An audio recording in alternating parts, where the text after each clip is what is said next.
Normalmente, si nos ponemos a analizar cómo y dónde nacen las grandes ciudades a lo largo de la historia, siempre hay una lógica innegable detrás. Claro, un cruce natural de caminos comerciales, un valle que es fértil o un buen puerto. Exacto.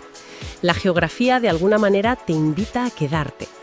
Pero revisando las fuentes documentales para esta exploración a fondo sobre el delta del río Nevá a principios del siglo XVIII, surge algo completamente desconcertante. Ya lo creo. Es que los textos lo describen casi como un chiste macabro. O sea, un pantano helado, plagado de niebla, súper inhóspito, donde a duras penas sobreviven unos pocos pescadores. Y bueno, de repente sobre ese barro perpetuo, alguien decide que ahí mismo se va a levantar la capital de todo un imperio. Es que rompe todos los manuales de urbanismo, ¿sabes? La creación de esta metrópolis, de San Petersburgo, no es un proceso orgánico, donde una pequeña aldea va creciendo poco a poco. Para nada. Es un desafío directo casi insolente a la propia naturaleza. Una decisión que ignora cualquier tipo de sentido común geográfico. Pues hoy vamos a sumergirnos de lleno en estos documentos históricos para trazar la vida de la llamada Venecia del Norte. Y la intención de este análisis no es solo soltar fechas en orden cronológico, sino entender la psicología de un lugar que pasó de ser una trampa mortal a un epicentro cultural. Eso es fundamental. Porque quienes nos escuchan seguramente tengan en mente las postales típicas, ¿no? Los palacios dorados, los canales. Pero lo que esconden estas fuentes es cómo la belleza extrema de este lugar ha estado siempre ligada a un sufrimiento humano igual de extremo. Y ese es el enfoque clave que debemos mantener. Si analizamos la ciudad estrictamente como un experimento histórico, descubrimos que sus calles y sus canales actúan como un espejo implacable de la propia historia rusa. Totalmente. Es una urbe diseñada desde cero con un propósito muy oscuro y a la vez fascinante. Vale, pues tengo aquí las primeras notas sobre el año 1703. La Guerra del Norte contra Suecia está, en pleno apogeo. Y el zar Pedro el Grande se obsesiona con este delta pantanoso. Sí, una obsesión casi enfermiza. Para intentar entenderlo desde una mentalidad más actual, es como si hoy en día el fundador de una inmensa multinacional tecnológica decidiera de la noche a la mañana trasladar toda su sede desde una ciudad súper cómoda hasta, un desierto yermo o la Antártida. Menudo panorama. Solo para forzar a sus directivos a cambiar de actitud, ¿sabes? Pero a nivel histórico, ¿hasta qué punto era realmente necesario construir algo en ese fango? La analogía de la multinacional es muy buena, pero vamos a añadirle el factor geopolítico de la época, que era literalmente a vida o muerte. Pedro el Grande no estaba buscando un retiro espiritual. Ya, claro, había una guerra. Exacto. Suecia controlaba el acceso al mar Báltico, y eso estaba ahogando económicamente a Rusia. Así que ese pantano era la única salida posible al mar. La única forma de conectar su país con las rutas comerciales europeas. O sea, una cuestión de pura supervivencia económica. Totalmente. Cuando el 27 de mayo de 1703 coloca la primera piedra de la fortaleza de San Pedro y San Pablo, no está construyendo un palacete de verano, está clavando una estaca estratégica para abrir una brecha comercial. Vale, entiendo la estrategia, pero hay un detalle en las crónicas que me parece escalofriante. Hablan de San Petersburgo como una ciudad construida sobre huesos. Y tanto. Y al principio confieso que pensé, será la típica exageración literaria, una metáfora dramática. Pero los registros de mortalidad cuentan otra historia muy diferente. Es que de metáfora no tiene absolutamente nada. Fíjate que para drenar un pantano de esas dimensiones y estabilizar el terreno necesitas fuerza bruta a una escala impensable. Miles de personas. Sí. Trajeron a miles de siervos, campesinos y prisioneros de guerra de todos los rincones del imperio. Cavaban en el fango helado muchas veces, con las manos desnudas, porque las herramientas se rompían o simplemente escaseaban. Ostras, qué duro. De vez en cuando. Literalmente los cimientos de los primeros edificios majestuosos están asentados sobre fosas comunes. Madre mía. Eso le da una dimensión tétrica a la historia, de verdad. Y aquí viene lo que realmente me rompe los esquemas. Avanzamos 9 años, a 1712. La ciudad sigue siendo prácticamente un lodazal en obras. Un campamento militar, básicamente. Exacto, un campamento militar glorificado. Y aún así, Pedro decide que va a trasladar la capitalidad oficial. O sea, abandona Moscú, que era el centro histórico, religioso y cultural de toda Rusia, y se lleva el gobierno al barro. Así, sin contemplaciones. Y aquí tengo una duda enorme. ¿Esto era una necesidad táctica para estar cerca de la nueva flota naval o fue puramente el capricho de un autócrata con un ego desmedido? A ver, es muy tentador reducirlo a un capricho megalómano, es verdad, pero los documentos revelan una estrategia de ingeniería social verdaderamente aterradora y calculada al milímetro. ¿Ingeniería social? Sí, sí. Pedro odiaba a la nobleza tradicional moscovita, los boyardos, esa gente con sus largas barbas y sus ropajes antiguos. Ah, claro, la vieja guardia. Exactamente. Para él, representaban el atraso absoluto. Sabía que si se quedaba en Moscú, la inercia de la tradición se lo tragaría. Al trasladar la capital a este lugar tan hostil, estaba obligando a toda la élite del país a desarraigarse por completo. En plan, o venís conmigo o perdéis vuestros privilegios. Tal cual, les exigió por ley que se construyeran casas de piedra en San Petersburgo, que se afeitaran las barbas, que organizaran bailes al estilo francés. Usó el entorno físico como arma para forzar una mutación cultural en todo el imperio. Vale, entiendo el mecanismo. Usar la incomodidad geográfica para resetear el cerebro de todo un país. Pero luego Pedro muere. Sí, en 1725. Y lo lógico, lo que cualquiera esperaría, es que, sin el tirano que los obligaba a vivir en el hielo, la corte empacara sus cosas y volviera corriendo al calorcito de Moscú, ¿no? Sería lo normal. Pues sin embargo no lo hacen. Entramos en el siglo XVIII y las fuentes muestran que la ciudad no solo sobrevive, sino que experimenta una explosión estética que da vértigo. El mando lo toman, curiosamente, 3 mujeres: Ana, Isabel I y Catalina la Grande. Y son precisamente ellas quienes transforman esa base militar pragmática y bastante gris en una de las maravillas visuales del mundo. Se dan cuenta de que si van a quedarse en esa ventana a Europa, pues esa ventana tiene que deslumbrar a cualquiera que mire a través de ella. Hablemos de Isabel I, porque los apuntes que tenemos mencionan su colaboración con el arquitecto italiano Bartolomeo Rastrelli, y juntos crean el famoso barroco isabelino. Un estilo inconfundible. Sí, a ver, quien haya visto fotos del Palacio de Invierno o de la Catedral de Smolny sabe de lo que hablo. Son esos azules turquesa, blancos intensísimos y, bueno, toneladas de pan de oro. Una exageración visual. Pero siempre me he preguntado, y seguro que mucha gente también, ¿por qué esos colores tan estridentes, casi de tarta pastelera? Pues mira, ese es un detalle brillante del diseño urbano que mucha gente suele pasar por alto. Hay que recordar dónde está ubicada San Petersburgo. Los inviernos son oscuros, larguísimos, y la ciudad está constantemente envuelta en niebla y bajo cielos grises. Claro, muy deprimente. Rastrelli entendió perfectamente que no podía construir en piedra oscura o en ladrillo visto, porque entonces la ciudad parecería una prisión gigante. Ya veo por dónde vas. Usó esos colores pastel tan brillantes y ese oro masivo para que los propios edificios generaran su propia luz, ¿sabes? Para que destacaran como joyas brillantes contra el telón de fondo de un cielo plomizo. Fue una forma de terapia visual contra un clima opresivo. Qué fascinante, de verdad. Es psicología del color aplicada a escala monumental. Exacto. Y después llega Catalina la Grande. Ella da un giro hacia el neoclasicismo, buscando algo más imponente, más romano, digamos. Manda revestir los canales de puro granito y, por supuesto, funda el Museo del Hermitage. Una obra faraónica. Y además atrae a filósofos de la talla de Diderot y Voltaire. Pero claro, aquí es donde empiezo a notar una fricción tremenda en los datos cronológicos.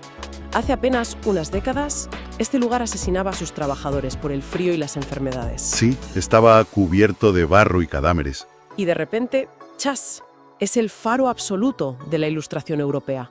¿Cómo se explica este salto? O sea, ¿no es una contradicción gigantesca? Es una contradicción brutal, sí, pero tiene un propósito muy pragmático.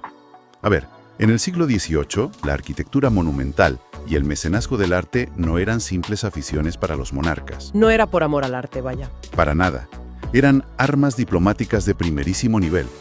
Catalina no compraba colecciones de arte enteras en Europa solo porque le gustaran los cuadros o para decorar los salones. Lo hacía para provocar un impacto geopolítico. Para presumir ante los rivales. Claro, cuando un embajador francés o británico navegaba por esos canales de granito impecables y entraba en los salones del Hermitage, el mensaje estaba clarísimo. Era como decir, Somos tan civilizados como vosotros. exacto, dejad de tratarnos como a bárbaros asiáticos. Tenemos más dinero, más cultura y más poder que vosotros. Usar el arte para intimidar, qué inteligente y qué perverso a la vez. Pero imagino que, claro, importar tanta filosofía francesa de la Ilustración, libros sobre igualdad, sobre derechos y separación de poderes, a un país que, ojo, seguía sosteniéndose sobre un sistema de siervos casi medieval, Una bomba de relojería. eso tiene que pasar factura. Claro, es como si San Petersburgo sufriera un trastorno de identidad múltiple a nivel urbano. Por fuera es París, parece súper avanzada, pero por dentro la estructura social sigue siendo la de la Rusia feudal más profunda. Y esto nos lleva de lleno al siglo XIX. Ese es exactamente el punto de quiebre del que hablan los documentos. Si tú inyectas todas esas ideas revolucionarias en la élite y diseñas una ciudad para que se piense y se debata libremente en los salones, Tarde o temprano la gente ata cabos. claro, tarde o temprano alguien de esa élite va a mirar por la ventana del palacio, va a ver a los siervos congelándose en la calle de enfrente y la ecuación simplemente no le va a cuadrar. Y ese contraste tremendo crea lo que se conoce como el siglo de oro cultural ruso, pero a la vez es el comienzo de la verdadera pesadilla para los zares, ¿no? Así es. Las calles de San Petersburgo se llenan de genios absolutos. Tenemos a Pushkin, a Tchaikovsky, a Dostoyevsky, pero me fascina muchísimo cómo reflejan la propia ciudad en sus obras. Sí, la ciudad es un personaje más. Por ejemplo, en Crimen y Castigo, San Petersburgo no es solo el escenario de fondo donde ocurre la historia, es casi el antagonista principal. El calor asfixiante del verano, el olor de los canales sucios, la arquitectura opresiva. O sea, todo eso empuja literalmente la mente del protagonista, Raskolnikov, hacia el abismo. Es que Dostoyevsky entendió mejor que nadie la artificialidad venenosa de San Petersburgo. Era una ciudad que había sido diseñada en exclusiva para la élite, pero que en la realidad estaba habitada mayoritariamente por oficinistas pobres, estudiantes hambrientos y trabajadores miserables. Una olla a presión. Sí, esa desconexión tan bestia entre la grandeza del imperio y la miseria humana en los callejones es lo que crea la literatura psicológica moderna. Y ojo, esa misma desconexión es lo que acaba saltando a la política. Exacto, porque los documentos que estamos analizando marcan el año 1825 en rojo. La revuelta decembrista. Esa misma, en la Plaza del Senado. Fue el primer intento organizado de derrocar a la autocracia zarista y liderado curiosamente por oficiales del propio ejército que habían viajado y habían visto cómo funcionaba la Europa más moderna. Oficiales nobles, fíjate. A ver, fracasaron estrepitosamente, pero la semilla de la revolución ya estaba plantada, ¿verdad? Sí, fíjate en la profunda ironía de todo el plan inicial de Pedro el Grande. Él diseñó esta ciudad como una ventana a Europa, principalmente para importar tecnología militar y naval. Pero claro, las ventanas funcionan en ambas direcciones. Entra la luz, pero también el aire frío. Exacto. Al dejar entrar la innovación y el arte, también dejó entrar el virus político que terminaría destruyendo a su propia dinastía. La revuelta decembrista fue solo el primer síntoma grave de que ese modelo imperial, tan desigual, tenía los días contados. Y vaya si los tenía, porque esto nos catapulta directamente a principios del siglo XX. Y aquí es donde la historia de esta urbe se vuelve sinceramente completamente caótica. Un torbellino absoluto. Al revisar la cronología de los nombres de la ciudad, te das cuenta de que sufrió un trauma de identidad espantoso. Es que tuvo 4 nombres diferentes en poco más de un siglo. Bueno, los nombres de los lugares en los mapas nunca cambian por pura casualidad, ¿eh? Siempre son como termómetros de grandes terremotos geopolíticos. Piensa en 1914, cuando estalla la Primera Guerra Mundial contra Alemania. Claro, y el nombre San Petersburgo, con ese sufijo burgo, pues suena sospechosamente alemán para un país que está mandando a millones de sus hombres a morir en las trincheras contra ellos. Era insostenible a nivel de propaganda. Así que le dan un lavado de cara súper patriótico y la rebautizan rápidamente como Petrogrado, que suena puramente eslavo. Exactamente, un cambio de relaciones públicas. Pero bajo ese nuevo nombre, bajo Petrogrado, la famosa olla a presión estalla de manera definitiva. 1917 es el año cero. Febrero y octubre, las famosas revoluciones. Eso es. El zar Nicolás II es derrocado acabando con nada menos que 300 años de la dinastía Romanov. Y luego está ese detalle tan icónico del disparo de fogueo del crucero Aurora. que marca el inicio de la toma bolchevique del Palacio de Invierno. Un momento que cambió la historia del mundo. Y justo aquí es donde me encuentro con un dato en las fuentes que necesito que me aclares. A ver, en 1918 Lenin toma el poder absoluto. ¿Sí? Y tiene literalmente en sus manos la ciudad más espectacular, majestuosa y moderna de toda Rusia. ¿Y qué hace? Recoge los trastos. Al cual. Ordena hacer las maletas a todo el gobierno y se lleva la capitalidad de vuelta a Moscú. San Petersburgo, o Petrogrado en ese momento, pierde su estatus político después de 2 siglos de ser el centro del universo ruso. ¿Por qué abandonar semejante joya de la corona? Bueno, hay razones tácticas evidentes, como el miedo a que las tropas alemanas, en el contexto de la guerra, avanzaran rápidamente y tomaran la ciudad, ya que estaba muy expuesta en la frontera occidental. Vale, el frente estaba demasiado cerca. Sí, pero la razón subyacente, la más profunda, es puramente una cuarentena ideológica. Una cuarentena ideológica. A ver, aclárame un poco eso porque suena fuerte. Imagínatelo, Lenin se asoma por las ventanas del Instituto Smolny o desde el propio Palacio de Invierno. ¿Y qué es lo que ve? Pues ve estatuas enormes de zares, ve águilas imperiales bicéfalas por todas partes, cúpulas doradas y monumentos a una desigualdad atroz. Claro, la ciudad entera gritaba imperio. Exacto. Gobernar un estado naciente, supuestamente de los trabajadores y campesinos, desde los sillones de terciopelo de Catalina la Grande era una contradicción visual enorme.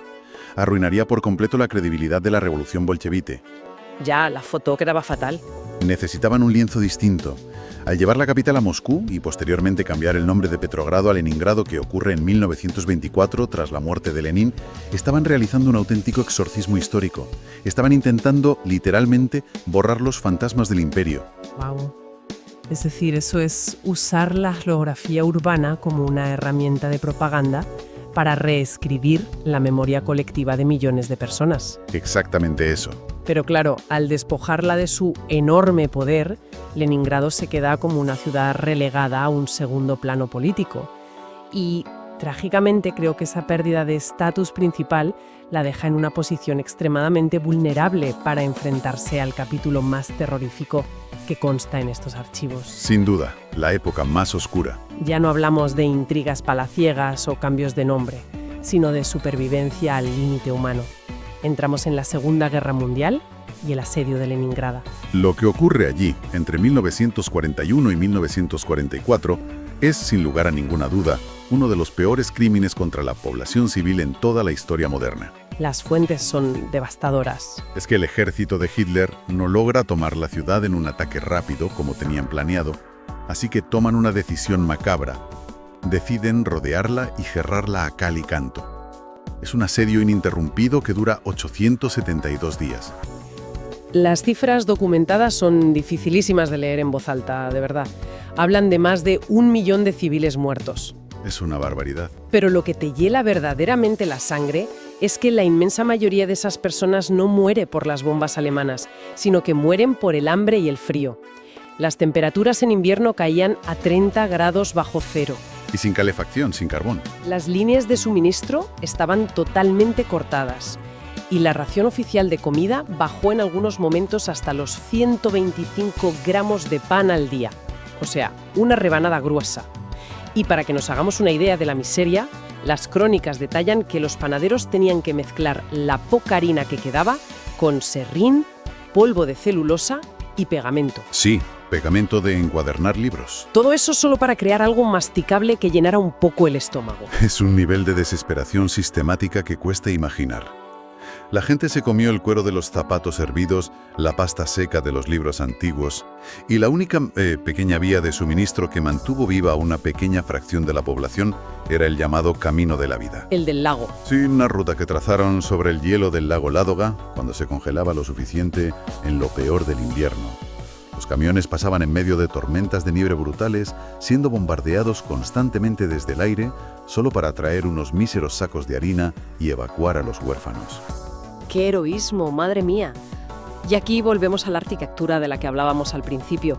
Es descorazonador, casi poético en el peor sentido, pensar en estas personas muriendo de inanición mientras están apoyadas en los inmensos canales de granito del neoclasicismo o arrastrándose sin fuerzas frente a las puertas doradas del Palacio de Invierno. El contraste es brutal.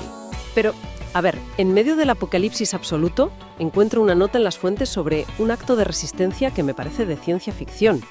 Dmitri Shostakovich, el famosísimo compositor, sigue viviendo en la ciudad sitiada. Se negó a ser evacuado al principio. Y compone allí mismo su séptima sinfonía, conocida hoy mundialmente como Leningrado.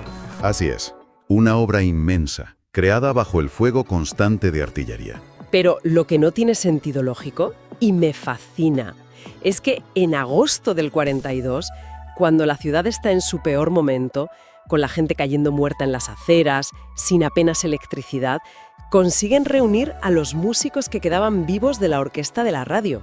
Fue un milagro logístico. A algunos les tuvieron que llevar en trineo a los ensayos porque literalmente no podían caminar por culpa de la desnutrición. Totalmente cierto. Y deciden tocar esa sinfonía en directo en un teatro.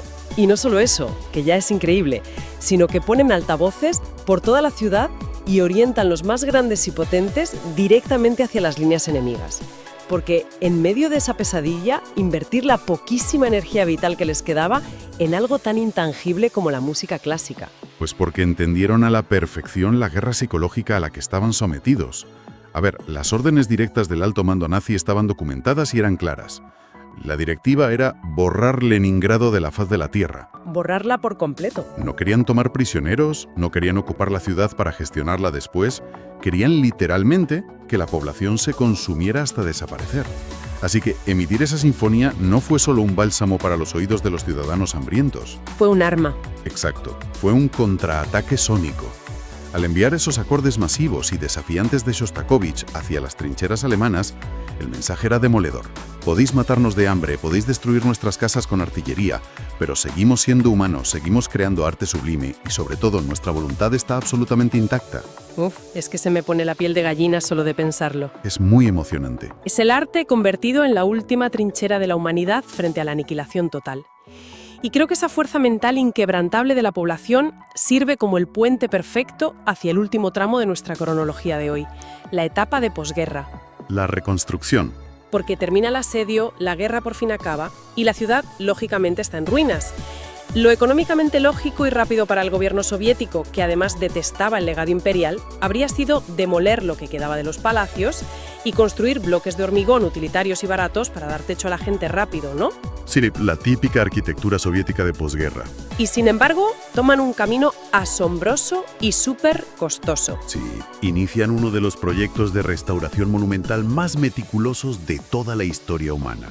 Arquitectos, historiadores y artesanos utilizaron fotografías antiguas, planos originales que se habían salvado e incluso su propia memoria visual para reconstruir los palacios de verano, las iglesias y los inmensos museos. Pieza a pieza. Exacto. Querían devolverle a la ciudad exactamente la misma gloria que tenía antes de que cayera la primera bomba alemana. Es decir, es como un fénix que renace de sus cenizas, pero que exige tozudamente volver a lucir el mismísimo plumaje barroco y dorado que casi le cuesta la vida construir en el siglo XVIII. Una cabezonería muy rusa, sí. Pero, ¿por qué esta obsesión por restaurar un pasado imperial de zares y zaleos que los propios soviéticos habían intentado borrar llevándose la capital? Porque las cosas cambian tras el asedio. Después de perder a más de 1 millón de personas, la belleza de esa arquitectura ya no representaba la tiranía de los antiguos zares a ojos de la gente. Ah, ¿el significado mutó? Exacto. Ahora representaba el sacrificio brutal del pueblo llano que la había defendido con su vida.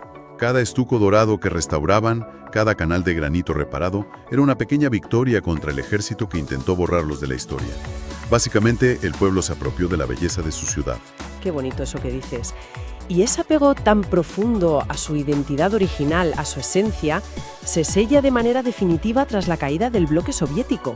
En 1991, los ciudadanos acuden a las urnas en un referéndum histórico y deciden recuperar su historia. El nombre original. Eso es. Leningrado desaparece de los mapas oficiales y el nombre original que Pedro el Grande soñó entre aquellos pantanos vuelve, San Petersburgo.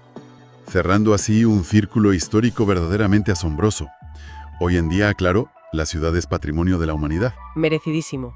Y fíjate, si alguien camina hoy por la avenida Nevsky o se queda maravillado viendo cómo los enormes puentes levadizos se alzan sobre el río Nevá durante las famosas Noches Blancas, no está viendo solo un museo al aire libre muy bonito. Está viendo algo mucho más profundo. Está pisando el testamento vivo de la resiliencia humana más extrema.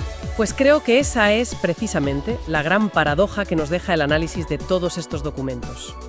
Fue una urbe nacida del capricho despiadado de un autócrata, construida en contra de toda lógica natural sobre un pantano mortal. Sí, un inicio nefasto. Pero si hoy sigue en pie y es tan majestuosa, no es gracias a la visión de los zares y a las estrategias de la geopolítica. Desde luego que no. Es gracias al amor irracional y absoluto de su gente llana, ¿sabes?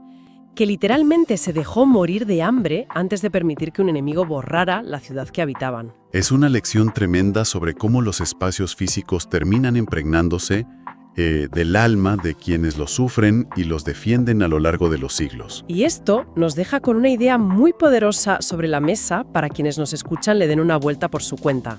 A ver, A lo largo de esta historia hemos visto cómo la estética, las calles anchas y los inmensos palacios forjaron en sus habitantes una resistencia mental capaz de soportar el peor de los horrores bélicos. cierto. Cabe plantearse entonces si el lugar físico en el que vivimos tiene tanto poder subconsciente sobre nosotros, cómo está moldeando silenciosamente nuestra forma de pensar, nuestra cultura colectiva y nuestra propia capacidad de resistencia, la arquitectura de las ciudades modernas en las que habitamos hoy en día. Wow. Pues es una excelente perspectiva para empezar a mirar nuestro propio vecindario con unos ojos muchísimo más críticos, la verdad. Totalmente. Pues con esa incógnita flotando en el aire, cerramos aquí este análisis cronológico profundo. Ojalá estas historias sirvan de inspiración para seguir escarbando en el pasado y así entender un poquito mejor los cimientos de nuestro presente. Ha sido un placer. Un saludo. Hasta pronto.